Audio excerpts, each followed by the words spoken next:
ஆ தாக்குமார்னு ஒரு கேரக்டர் இருக்குது சார். மெட்ராஸுக்கு நம்ம தமிழ்நாட்டுக்கு ரொம்ப ரொம்ப பிடிச்ச வார்த்தை அது. அது இங்கே சொல்லக்கூடாதுன்றாங்க.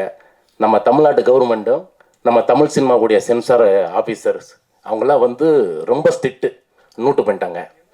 அதனால வந்து நான் இங்கேயே சொல்லிடுறேன் சார். அந்த வார்த்தை இன்னும் அந்த கொஞ்சம் பவர் பத்தலை சார்.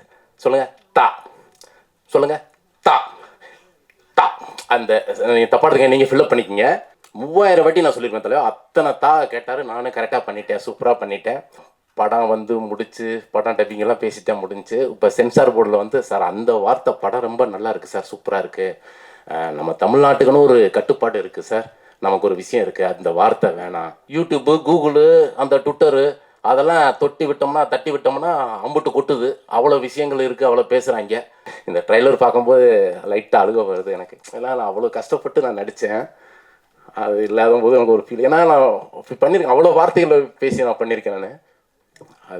பட் அந்த வார்த்தையை தூக்கிட்டோன்னு நீங்கள் வருத்தப்பட வேண்டிய அவசியம் கிடையாது. அது கண்டிப்பாக அந்த வார்த்தையை வைக்க முடியாது. ஏன்னா பல பேர் பார்க்குறாங்க. அது சென்சர் போர்டுன்னு இல்லை, அது யார் கேட்டாலுமே தப்பாக இருக்கும். பட் நீங்கள் என்ன சொல்ல வரீங்கங்கிறது ஈஸிலி உங்கள் பெர்ஃபார்மன்ஸில் புரிஞ்சிடும். ஸோ அந்த ஒரு வார்த்தை தான் உங்களோட பெர்ஃபார்மன்ஸை டிஃபைன் பண்ணணுங்கிற அவசியம் இல்லை. ஸோ கண்டிப்பாக நல்லாயிருக்கும்.